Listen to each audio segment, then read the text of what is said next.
The week that I went to church after the whole Barbie incident, I went in to talk to my Bishop Robinson, to tell him what had happened, and he already knew before I even told him, because Lindsay's family had already talked about it to him.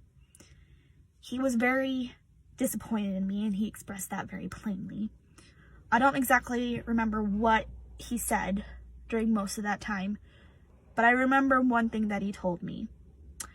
And he got real close up in his chair, and he looked me in the eyes and told me that I had just committed a major sin again, and that if I made the same mistake again, that God could not let me live with him in the celestial kingdom.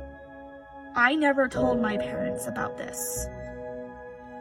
And this conversation that I had with Bishop Robinson was burned into my memory. And I lived believing that. It was like he took my belief and my faith and my trust in God that he loved me and twisted it, so now I became afraid of God, that somehow if I didn't live a perfect life, if I did not avoid any major sin again, and I committed something, that I would never be good enough to live with God again.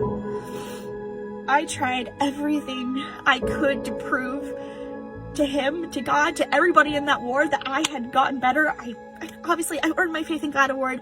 I became temple worthy. I did what I could to show that I was a good person. But it felt like the damage was done, and nobody believed that nobody ever gave me a second chance. Ever. And during this time of feeling unwanted and unloved and not good enough, I started having scary thoughts. I started considering and started thinking about killing myself,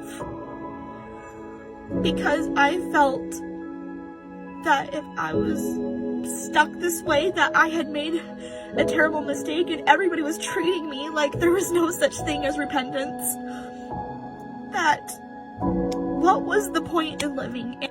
If it weren't for the fact that my family decided to move out of that ward, and in fact out of that entire state entirely, I don't think I would be alive right now.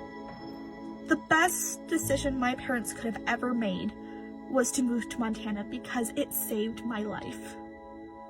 I would not be alive right now if they hadn't.